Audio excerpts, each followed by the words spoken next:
Hey everyone, this is Julie from Main Street USA Studios. We've got all the Disneyland news for you coming up next.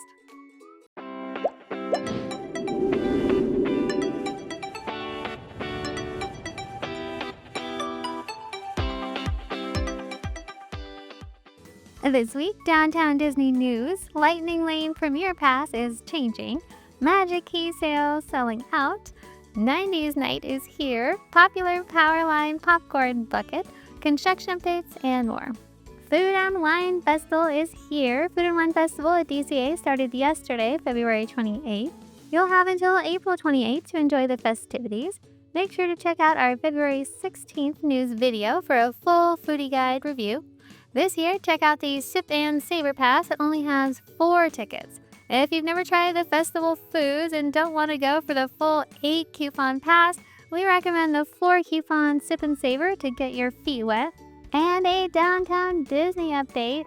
Tortilla Joe's closed in March of last year, 2024, after serving guests for 20 years.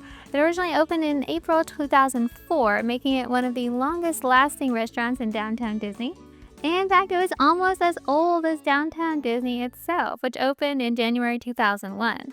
Before Tortilla Joe's, the space briefly housed another Latin restaurant called Y Arriba, which offered dining and live entertainment.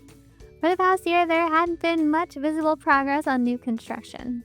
However, this week we noticed new construction walls around the former Tortilla Joe's location, and some awnings and exterior elements have been removed. We did some digging and discovered that only Naples Restaurant and the Jazz Kitchen remained from the Downtown Disney original lineup, although both of these have undergone major transformations over the years.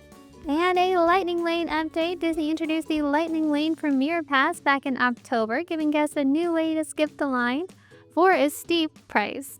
This pass lets you access Lightning Lane attractions without booking ahead, so no reservations needed. Just walk up and hop on the ride. The Premier Pass covers all the attractions included in the Multi-Pass and Single Pass options, formerly Genie Plus and individual Lightning Lanes. The only real restriction is you can only use it once per ride per day. The Lightning Lane Premier Pass also gets you complimentary PhotoPass downloads for the day.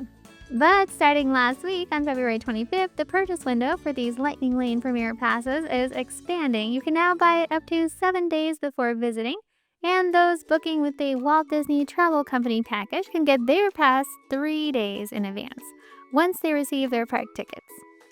The Premier Pass is certainly a really fun way to experience the parks, but it definitely is tailored for those willing to splurge for the convenience. The cost per pass varies between $300 and $400 per person per day, on top of ticket price, depending on the date and demand. And Magic Key annual passes went back on sale on January 22nd, and sales can be unpredictable, sometimes selling out in hours, other times lasting weeks. This time, sales have stretched over several weeks, with certain tiers selling out faster than others. As of now, only the Enchant Key for $974 remains available. It's the most affordable option aside from the Imagine Key, which is exclusively for Southern California residents. Interestingly, the Enchant Key is the last one standing, even though the most expensive Inspire Key was the last to sell out during the previous sales cycle. The slower sales for the Enchant Key might be due to its heavy restrictions. It blocks out nearly all weekends, the entire month of July, and all but 5 weekdays in June. Even if it is the last to sell out, though, we're confident it will sell out. So if you're interested, be sure to act fast. And Disneyland After Dark's 90s Nite is scheduled for this week on March 4th and March 6th from 9 p.m. to 1 a.m. If you are one of the lucky ticket holders, Disney announced that there will be special food items as well as this Powerline Max popcorn bucket available for purchase at the event. We are super excited about this one. We expect this bucket to be very popular. Luckily, it will also be available at Disneyland during regular park hours, but not until sometime later this spring.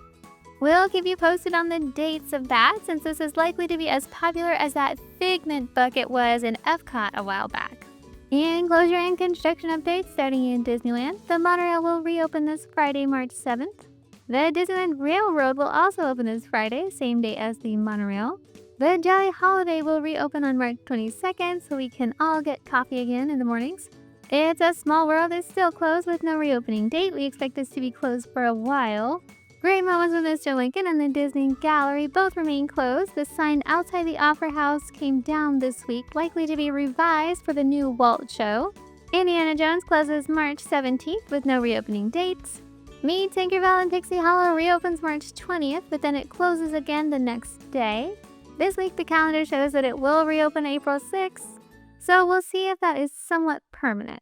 Over in DCA, Grizzly River Run reopens in 2 weeks on March 14th. And Guardians of the Galaxy Mission Breakout closes March 10th, reopening March 21st. Thanks so much for watching, everyone. If you like this video, make sure to subscribe for more.